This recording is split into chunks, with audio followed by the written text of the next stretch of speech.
जय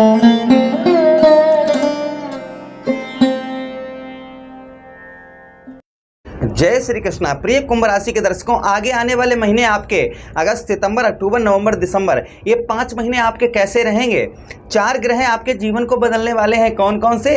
केतु महाराज आपके अष्टम भाव में बैठे हुए, शनिदेव महाराज आपके लगन भाव पर बैठे हुए, राहु महाराज आपके धन भाव, आपके द्वितीय भाव पर बैठे हुए, और देवगुरु बृहस्पति आपके चतुर्थ भाव, आपके केंद्र में बैठे हुए।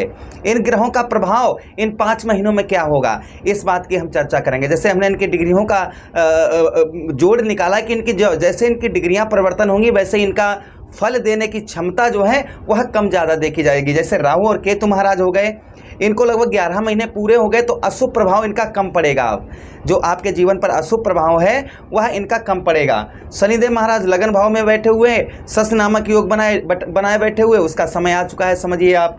देवगुरु बृहस्पति 1 मई को राशि परिवर्तन किया, तब से अब इनकी डिग्रियां बढ़ गई हैं। इनका प्रभाव देने की, शुभ प्रभाव देने की क्षमता है वह कहीं ना कहीं ज़्यादा हो रही है। तो इनका हमने सभी का जोड़ निकाला कि ये 5 महीने कुंभ राशि के जातकों के कैसे रहने वाले हैं। चलिए, नमस्कार, मैं ज्योतिष आचार्य शिवराज शास्त्री आप लोगों का हार्दिक स्वागत कर रहा हूं। ये प्रोग्राम आपके लगन, आपकी चंद्र राशि पर आधारित है। आपकी लगन अगर कुंभ है या फिर आपकी चंद्र राशि कुंभ है, आपके लिए बहुत सटीकता रहेगी। जैसे हमने डिग्रियां इनकी लिख रखी हैं। शनिदेव महाराज अगस्त के महीने में 24, सितंबर के महीने में 22, अक्टूबर के महीने में 20, नवंबर के महीने में 18, दिसंबर के महीने में 19 डिग्री के होंगे। उसी के साथ देवगुरु बृहस्पति अगस्त के महीने में 20 डिग्री, सितंबर के महीने में 24, अक्टूबर के महीने में 26, नवंबर के महीने में 23 और दिसंबर के महीने में 19 डिग्री के होंगे। उसी के साथ ही साथ राहु महाराज 15 डिग्री के अगस्त के महीने में, सितंबर में 13 डिग्री के, और अक्टूबर में 12 डिग्री, नवंबर में 10 डिग्री और दिसंबर में 0.7 डिग्री होगी। और यही सेम केतु महाराज की होंगी। तो इनका प्रभाव आपके जीवन पर ये 5 महीनों में क्या पड़ने वाला है। चलिए, प्रोग्राम को प्रारंभ करते हैं और समझने का प्रयास करते हैं। अगर आप अपनी कुंडली पर परामर्श विश्लेषण विस्तार पूर्वक अच्छी तरीके से करवाना चाहते हैं तो हमारे दिए गए नंबर पर आप संपर्क करके अपनी कुंडली का परामर्श विश्लेषण विस्तार पूर्वक अच्छी तरीके से करवा सकते हैं। सबसे पहले हम बात करेंगे देवगुरु बृहस्पति की। जो देवगुरु बृहस्पति आपके कहाँ पर बैठे, आपके केंद्र में बैठे, आपके चतुर्थ भाव पर बैठे हुए हैं। इनका प्रभाव चतुर्थ भाव पर आप आगे आपके जीवन पर क्या पड़ने वाला है, चलिए समझने का प्रयास करते हैं। यहाँ पर अगर आपके पास वाहन वगैरह कुछ नहीं है, कोई भी वाहन नहीं है, तो ये आपको वाहन का सुख देने वाले हैं देवगुरु बृहस्पति। जैसे आप कार खरीदना चाहते हैं, मोटरसाइकिल खरीदना चाह रहे हैं, कुछ भी कोई भी वाहन लेना चाह रहे थे, बहुत दिनों से प्लानिंग बना रहे थे, तो इन 5 महीनों में संभवता है कि वो आपको वाहन का सुख आपको देवगुरु बृहस्पति दिलवाएं। ये आशीर्वाद देवगुरु बृहस्पति का आपके ऊपर बना रहेगा कि आपको वाहन का स्वामी अवश्य ही बना सकते हैं। उसी के साथ ही साथ में आपके धैर्य, यानी कि जो अभी तक धैर्य आपका नहीं रुक रहा था, कोई काम में जल्दबाजी मची हुई थी, ऐसा हो जाए, ये हो जाए, वो हो जाए, जल्दी से जल्दी हो जाए, तो ये चीज़ें कहीं ना कहीं थोड़ा सा रुके होंगी। आपके अंदर धैर्य जो है वह धैर्य आपका रुकता हुआ नजर आएगा। उसी के साथ ही साथ माता पिता से आपके जो संबंध होंगे वह मधुर देखे जाएंगे। माता पिता से आपको सुखों की अनुभूति होगी। माता पिता की तरफ से आपको बहुत ज़्यादा हेल्प भी आगे महीनों में आपको प्राप्त होने वाली है। अच्छा, उसी के साथ ही साथ में आपके सम्मान में, जो आपका सम्मान है उस सम्मान में देवगुरु बृहस्पति आपके वृद्धि करेंगे। आपके सम्मान को यहाँ पर देवगुरु बृहस्पति आपके बढ़ाएंगे, मान सम्मान में आपके वृद्धि करेंगे। उसी के साथ ही साथ व्यवहार कुशल, आपका व्यवहार बहुत अच्छा देखा जाएगा आगे महीनों में। जो आपका लोगों के प्रति व्यवहार होगा वो अच्छा देखा जाएगा। लोग आपकी ओर आकर्षित होते हुए भी आपको नजर आएंगे आगे महीनों में। अच्छा, उसी के साथ ही साथ में आगे हम बात करें, किंतु यहाँ पर संतान का सुख आपको कम मिल सकता है। आगे आने वाले महीनों में जो संतान का सुख है वह थोड़ा सा कम मिल सकता है। अच्छा, अब हम बात करेंगे यहाँ पर शनिदेव महाराज की। ये तो देवगुरु बृहस्पति का प्रभाव हो गया। अच्छा, यहाँ पर उच्च शिक्षा भी, आपको विद्यार्थियों की शिक्षा भी उत्तम रहेगी देवगुरु बृहस्पति के आशीर्वाद से। वाहन या प्रॉपर्टी कुछ खरीदना चाह रहे थे, प्लानिंग बना रहे थे, तो वह संभवतः ही आप खरीद पाएंगे। या प्रॉपर्टी का काम करते हैं आप, वह भी आपका उत्तम अच्छा देखा जाएगा। शनिदेव महाराज की बात करेंगे। शनिदेव महाराज आपके लगन भाव पर बैठे हुए हैं। लगन भाव पर इनका प्रभाव क्या होगा? सबसे पहली चीज़, जो आपके थोड़ी सी जो कामी प्रवृत्ति है वह आपकी कम होती हुई नजर आएगी, जो कामी प्रवृत्ति है।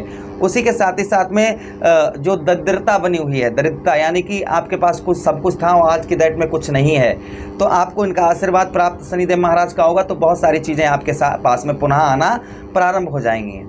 जैसे आपका प्रेम हो गया, ज़मीन हो गई, जायदाद हो गई, वाहन हो गया, जो आपका सब कुछ चला गया था, संभवतः ही 5 महीनों में बहुत कुछ आपको वापस मिलने वाला है।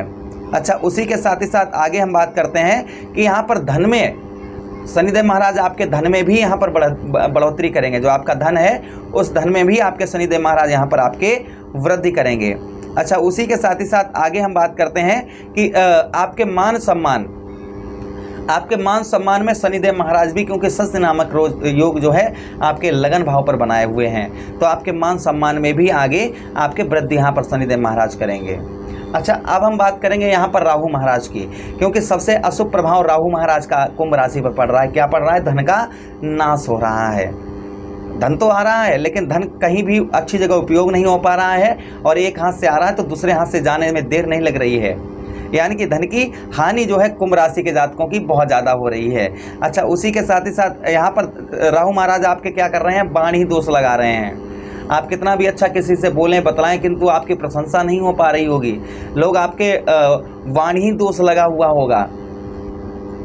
वाणी दोष आप सही समझ रहे हो ना समझ रहे हो, वाणी दोष मतलब कितना भी अच्छा किसी से बोलिए, कितना भी अच्छा कुछ भी कहिए, किंतु आपकी बातों की कोई इज्जत नहीं करेगा, आपकी बातों की कोई भी रिस्पेक्ट नहीं करेगा। ये यहाँ पर राहु महाराज का अशुभ प्रभाव आपके जीवन पर इस तरीके का पड़ रहा है। अच्छा, उसी के साथ ही साथ आगे मित्रों हम बात करते हैं शनिदेव महाराज की। समझ जाएंगे, थोड़ा सा शायद आवाज़ क्लियर ना आ रही हो। आगे शनिदेव महाराज की हम बात करें, आपके लगन भाव पर है, तो यहाँ पर कहीं ना कहीं आपके लगन भाव पर शनिदेव महाराज का प्रभाव ये भी होगा, आपके चेहरे की चमक भी जो चली गई वह भी आपकी वापस आएगी। और उसी के साथ ही साथ में शनिदेव महाराज लगन भाव पर बैठे हुए हैं, तो आपको अपने हेल्थ इशू, जो हेल्थ वगैरह आपकी खराब चल रही है या बहुत दिनों से कोई बीमारी से आप ग्रसित हैं, तो इन महीनों में शनिदेव महाराज का आशीर्वाद होगा, तो आपको बीमारियों से भी छुटकारा अवश्य मिलेगा। चलिए, राहु महाराज आपको जो वाणी दोष लगवा रहे हैं, इनकी डिग्रियां कम हो चुकी हैं, तो वाणी दोष भी इनका कम होता हुआ जा रहा है। आपके धन का जो नाश हो रहा था, वह धन का नाश जितना अभी तक हो रहा था उतना इन महीनों में आपका धन का नाश नहीं होगा। और राहु महाराज धन भाव पर बैठे तो धन में भी आपके वृद्धि यहाँ पर अवश्य ही करेंगे। अब हम बात करेंगे केतु महाराज की। केतु महाराज कहाँ पर हैं? आपके अष्टम भाव पर हैं। तो यहाँ पर केतु महाराज आपको क्या दे रहे हैं? गुप्त रोग दे रहे हैं। गुप्त रोग वगैरह, आप गुप्त रोगों से आप परेशान होंगे। उसी के साथ पेट संबंधी रोग भी, आपको पेट संबंधी कोई कष्ट परेशानी से भी आपको गुजरना पड़ रहा होगा। आगे आने वाले समय में आपको पेट संबंधी रोग, कष्ट परेशानी जो परेशान हो रहे थे वहाँ आपको नहीं होना पड़ेगा। और उसी के साथ ही साथ में जो दिमाग सन्न था, कोई भी काम में मन नहीं लग रहा था, वह आगे आपका मन हर महीने, जैसे इनकी डिग्रियां कम ज़्यादा होंगी वैसे ही आपका दिमाग अच्छा काम करेगा। और जो दिमाग सन्न पड़ा हुआ है, बुद्धि काम नहीं कर रही, वह बुद्धि आपकी काम करना प्रारंभ कर देगी। चलिए, इनके हम कुछ, अगर आप कुछ इनके उपाय करते हैं तो भी इनका शुभ प्रभाव आपके जीवन पर पड़ेगा। आप क्या उपाय करें? उपाय के लिए हम आपको बताते चलें कि सबसे पहले शनिदेव महाराज के लिए शनिवार के दिन सूर्यास्त के बाद ओम सम शनिश्चराय नमः या फिर ओम प्राम प्रीम स शनिश्चराय नमः इस मंत्र का जप करें। दूसरी चीज़, शनिवार के दिन ही आप असहाय व्यक्ति या फिर वृद्ध व्यक्तियों की सेवा करें शनिवार के दिन, या भोजन वगैरह करवाएं, जिससे शनिदेव महाराज का शुभ फल आपको प्राप्त होगा। उसी के साथ राहु महाराज की बात करें, कच्चा कोयला ऊनी कपड़े में, कपड़ा नीला हो या काला हो, उसमें रखकर आप जल में प्रवाह करें राहु महाराज का नाम लेकर, तो भी राहु महाराज का शुभ प्रभाव आपके जीवन पर आपको देखने को मिलेगा। उसी के साथ ही साथ देवगुरु बृहस्पति की बात करते हैं, तो देवगुरु बृहस्पति के लिए विष्णु सहस्त्र नाम का पाठ करें। केले के जड़ पर नित्य दिन जल चढ़ाते रहें। उसको जहाँ भी आप कहीं भी व्यवसाय कर रहे हैं वहाँ पर लड्डू या फिर बूंदी का वितरण करें, जिससे आपका व्यवसाय उत्तम अच्छा चलता हुआ नजर आएगा। राहु महाराज के लिए और उपाय आपको बता दें कि धतूरे का पुष्प या धतूरे का फल आप शिवलिंग पर चढ़ाएं, जिससे भी राहु महाराज का उत्तम अच्छा फल देखने को मिलेगा। केतु महाराज के लिए ओम केतुवे नमः इस मंत्र का जब बुधवार के दिन करें। बुधवार के दिन गणेश जी की आराधना करें, गणेश जी पर दुर्मा आदि चढ़ाएं। साथ ही साथ में आप जो है शिवलिंग पर काले सफ़ेद तिल चढ़ाएं या बहते हुए जल में प्रभावित करें, जिससे केतु महाराज का शुभ प्रभाव आपके जीवन पर पड़ेगा। आशा करते हैं प्रोग्राम बहुत अच्छा लगा होगा। मिलते हैं किसी अन्य प्रोग्राम में, तब तक आप लोग अपना ख्याल रखिए। प्रेम से बोलिए कृष्ण कन्हैया लाल।